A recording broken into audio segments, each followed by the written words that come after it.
நீ பேசுனது எவ்வளோ பெரிய தப்புன்னு உனக்கு தோணுதா? ஆமா, நான் பேசுனது ரொம்ப பெரிய தப்பு. அதுக்காக நான் ரொம்பவே வருத்தப்படுகிறேன்.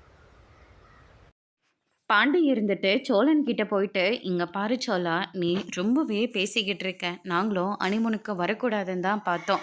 ஆனா, அவங்க அவ்ளோ கம்பல் பண்ணி கூப்பிட்டதுனால தான் நாங்க வேற வழி இல்லாம கிளம்பி வந்துட்டோம்.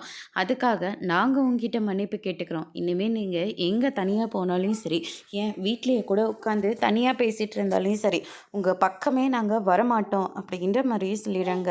"டேய் பாண்டி, என்னடா நீ இப்படியே பேசிக்கிட்டு இருக்க? வேற எப்புட்றா பேச சொல்ற? அவன் என்ன காரணத்துக்காக போனான்னு அவன் சொன்னதுக்கப்புறம் நீ எப்புட்றா ஃபீல் பண்ண?" அப்படின்னு சொல்லிட்டு கேட்கவும், அது நான் பேசினது எவ்வளோ பெரிய தப்புன்னு நான் அப்பவே சொல்லிட்டேனேடா, திரும்ப திரும்ப அதே பேசிட்டு இருந்தா என்னடா அர்த்தம்? அப்படின்னு சொல்லிட்டு கேட்டுக்கிட்டு இருக்காங்க. இல்லடா, எனக்கு மனசே ஆற மாட்டேங்குது. பல்லவன் ரொம்ப சின்ன பையன்டா. அவன் இப்போ தான் காலேஜ் முடிக்க போறான். ஆனா அதுக்குள்ள அவன நீ என்னெல்லாம் பேச்சு பேசுற? தனியா இருக்கிறபோது வரான்னு சொல்ற, எதுக்கு எடுத்தாலும் நிலா கூடயே சுத்துறான்னு சொல்ற. என்னடா பேசிட்டுற நீ?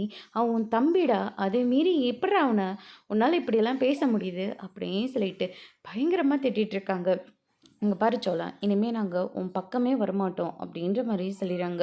அதுக்கடுத்து தான் நம்ம சோழன் இருந்துட்டு, "என்னடா பாண்டி, என்னை பத்தி தெரிஞ்சுக்கிட்டு நீ ஏன் இப்படியெல்லாம் பேசினா என்ன அர்த்தம்? நிலா என்னை விட்டுட்டு எங்கடா போயிடுவாளோன்னு ரொம்ப பயந்து போயிட்டேன்டா.